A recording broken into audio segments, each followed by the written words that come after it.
మీకు నమ్మరు అలీం గారు, నేను కొన్ని వందల కేసులు చేస్తుంటాను. ఆర్టికల్ 25-26 అనేది ఈ భారతదేశంలో రాజ్యాంగంలో ఏ వ్యక్తి అయినా ఎక్కడికైనా వెళ్ళి ఎవరినైనా పూజ చేసుకోవచ్చు. నేనున్నా, ఈ ముస్లిం కావాలనుకున్నా, నేను మసీదుకి రావాలనుకున్నా, మసీదులో కొన్ని ఫార్మాలిటీస్ ఉంటాయి, అవి పూర్తి చేస్తా, మసీదుకి వచ్చి ప్రార్థన చేసుకుంటా. మీరు క్రిస్టియన్ అవ్వాలనుకున్నారు, చర్చికి వస్తారు, ప్రార్థన చేసుకుంటారు. నేను రాముడు టెంపుల్కి వెళ్ళాలనుకున్నా, రాముడు టెంపుల్కి వెళ్తాం, రాముడి దగ్గర ప్రార్థన చేస్తాం.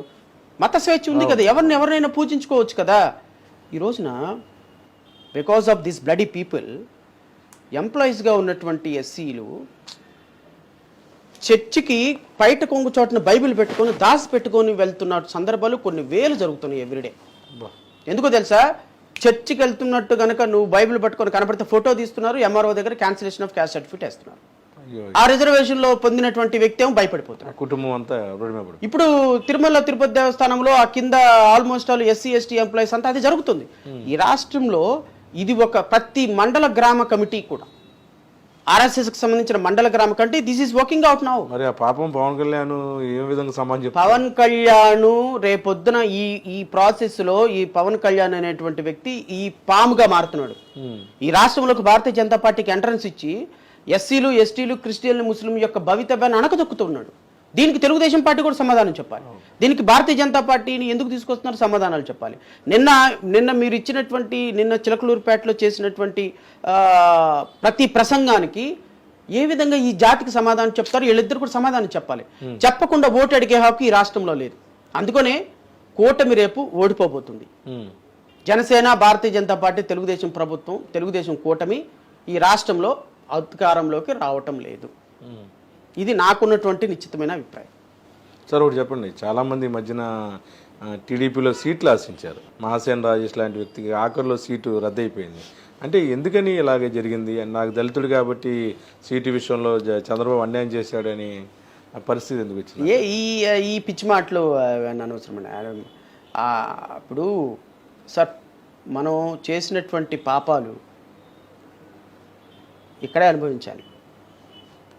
మనకి మాట్లాడే స్వేచ్ఛ ఉంది కదా అని,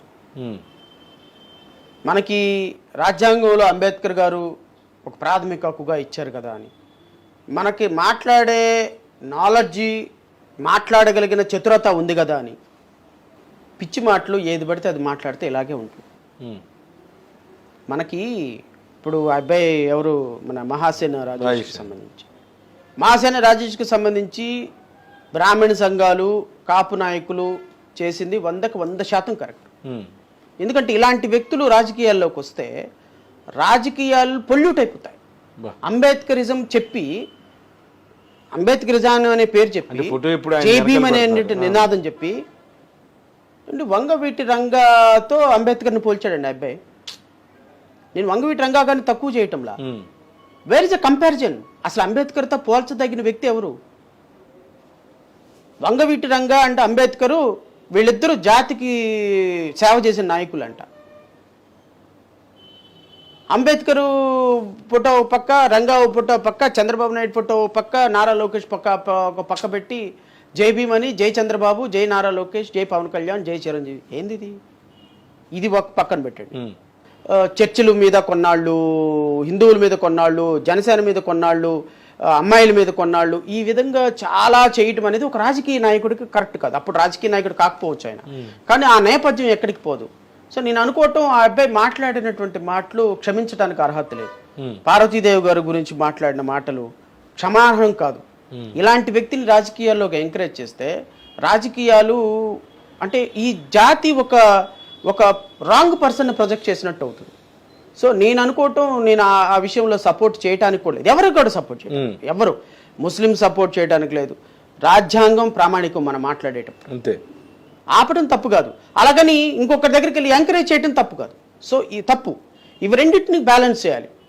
వాళ్ళు చదువుకున్నది చాలా తక్కువ, 10th క్లాసో ఎంతో చదువుకున్నట్టు, వాళ్ళు రాజ్యాంగం గురించి, కాన్స్టిట్యూషన్ గురించి, అంబేద్కరిజం గురించి మాట్లాడుతుంటే, ఇలాంటి మాటలు మాట్లాడి అంబేద్కరిజం అంటే అంబేద్కర్కి అవమానం. సో నేను అనుకోవటం, చంద్రబాబు నాయుడు రైట్ డెసిషన్ తీసుకున్నాడని నాకు అనిపించింది, పివి గన్నవరం క్యాన్సిల్ చేసి. ఇలాంటి వ్యక్తుల్ని పొలిటికల్గా ఎంకరేజ్ చేయడం కూడా ఆ పార్టీకి నష్టం. నాకు తెలిసి అబ్బాయికి మహాసేన్ రాజేష్కి టికెట్ ఇవ్వటం వల్ల ఒక కాన్స్టిట్యున్సీ మీద కాదు, ఆ జిల్లా మొత్తంలో కాన్స్టిట్యున్సీలో ఎఫెక్ట్ పడుతుంది. అదే అదే ఓడిపోతుంది కాంగ్రెస్, తెలుగుదేశం పార్టీ 100% ఓడిపోతుంది. ఇప్పుడు ఆ అబ్బాయికి టికెట్ ఇవ్వకూడదని ఏదైనా నిర్ణయం తీసుకుంటే మాత్రం కొంచెం మళ్ళీ తెలుగుదేశం పార్టీ కొంచెం పెరిగే అవకాశం ఉందని అయితే అనుకుంటున్నాను.